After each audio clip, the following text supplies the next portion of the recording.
बिहार की सियासत में इस वक्त सबसे बड़ा सवाल यही है कि नवंबर 2025 के चुनावों के बाद बिहार का अगला मुख्यमंत्री कौन होगा। क्या नीतीश कुमार लगातार तीसरी बार सत्ता संभालेंगे? क्या तेजस्वी यादव की लोकप्रियता जनता को विपक्ष की ओर खींच लेगी, या फिर प्रशांत किशोर का नया प्रयोग जन स्वराज पार्टी चमत्कार कर दिखाएगी? नया सर्वे सामने आया है और इसके नतीजे सचमुच चौंकाने वाले हैं। नमस्कार, मैं हूं चेष्टा नागर और आप देख रहे हैं द हिंदी टॉप। तो आइए जानते हैं बिहार के चुनावी समीकरण और जनता के मूड के बारे में। बिहार चुनाव 2025 जैसे जैसे करीब आता जा रहा है, वैसे वैसे राज्य की राजनीति और भी दिलचस्प होती जा रही है। इस बार का चुनाव सिर्फ एनडीए और इंडिया गठबंधन के बीच नहीं, बल्कि एक तीसरे खिलाड़ी यानी प्रशांत किशोर की जन स्वराज पार्टी के कारण और भी ज्यादा रोमांचक हो गया है। यही वजह है कि लोग ये जानने को बेकरार हो रहे हैं, आखिर इस बार मुख्यमंत्री की कुर्सी पर कौन बैठने वाला है। नए नए सर्वे और ओपिनियन पोल लगातार जारी हो रहे हैं। इनमें सबसे ताजा सर्वे सी वोटर का है। इस सर्वे में ये सामने आया कि तेजस्वी यादव अभी भी जनता की पहली पसंद बने हुए हैं। सर्वे के मुताबिक लगभग 35% लोग मानते हैं कि बिहार के अगले मुख्यमंत्री तेजस्वी यादव होने चाहिए। हालांकि फरवरी की तुलना में यह आंकड़ा 5% गिरा है, लेकिन इसके बावजूद वो पहले नंबर पर बने हुए हैं। अब बात करते हैं नीतीश कुमार की। नीतीश कुमार ने बिहार की राजनीति पर लंबे समय तक राज किया और उन्हें सुशासन बाबू कहा गया, लेकिन अब लगता है कि जनता का भरोसा उन पर कमजोर पड़ रहा है। इस सर्वे में नीतीश कुमार को मात्र 16% लोगों ने ही मुख्यमंत्री पद के लिए चुना है। फरवरी में यह आंकड़ा 18% था, अप्रैल में 15% हो गया, जून में फिर 18% पहुंचा और फिर अगस्त में घटकर 14% और अब सितंबर में 16% पर टिक गया है। यानी नीतीश कुमार की लोकप्रियता लगातार उतार चढ़ाव में है और जनता के मन में उनकी छवि पहली जैसी मजबूत नहीं रह गई। अब बात करते हैं सबसे चौंकाने वाले नाम पर, यानी कि प्रशांत किशोर पर। कभी चुनावी रणनीतिकार के तौर पर मशहूर रहे प्रशांत किशोर अब राजनीति के मैदान में उतर चुके हैं और उनकी पार्टी जन स्वराज पार्टी धीरे धीरे बिहार की जनता के बीच जगह बना रही है।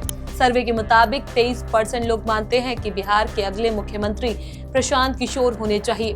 फरवरी में आंकड़ा सिर्फ 14% था, जुलाई में 18%, अगस्त में 21% और अब बढ़कर 23% तक पहुंच गया। यानी प्रशांत किशोर तेजी से बिहार की राजनीति में अपनी पकड़ मजबूत कर रहे हैं। यानी अगर तुलना की जाए तो पहला नंबर तेजस्वी यादव का है 35% के साथ, दूसरा नंबर प्रशांत किशोर का है 23% के साथ और तीसरा नंबर नीतीश कुमार का 16% के साथ। इससे साफ है कि बिहार की राजनीति अब पूरी तरह से बदल रही है। एनडीए और बीजेपी के लिए सर्वे चिंता की बात हो सकते हैं। अगर नीतीश कुमार की लोकप्रियता घटती रही तो चुनाव के बाद मुख्यमंत्री पद के लिए बीजेपी को कोई नया चेहरा खोजना पड़ सकता है।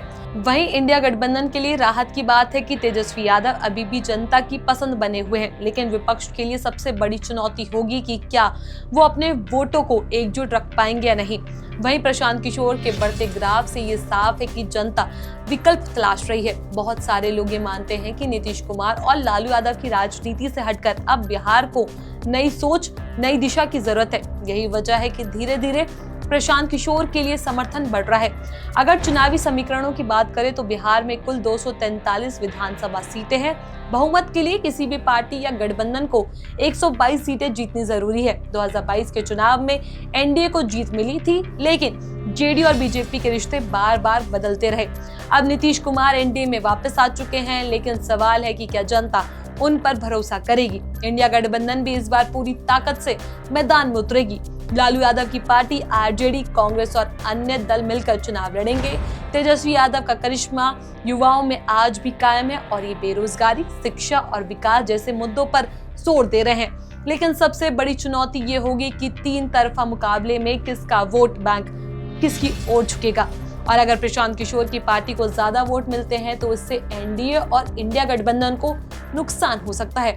सर्वे का नतीजा यही बताता है कि बिहार का अगला मुख्यमंत्री कौन होगा ये कहना अभी मुश्किल है, लेकिन तस्वीर साफ है कि मुकाबला अब सिर्फ 2 नहीं बल्कि 3 दावेदारों के बीच होगा। तो सर्वे ने ये तो साफ कर दिया कि बिहार का अगला मुख्यमंत्री कौन होगा।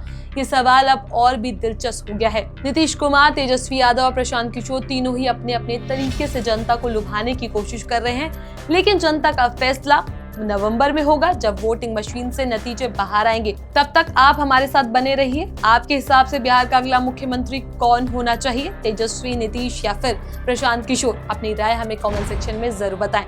ऐसी और भी वीडियोस के लिए आप हमारे चैनल द हिंदी टॉप को सब्सक्राइब कर लें। इसके अलावा आप हमें एक्स, फेसबुक और इंस्टाग्राम पर भी फॉलो कर सकते हैं।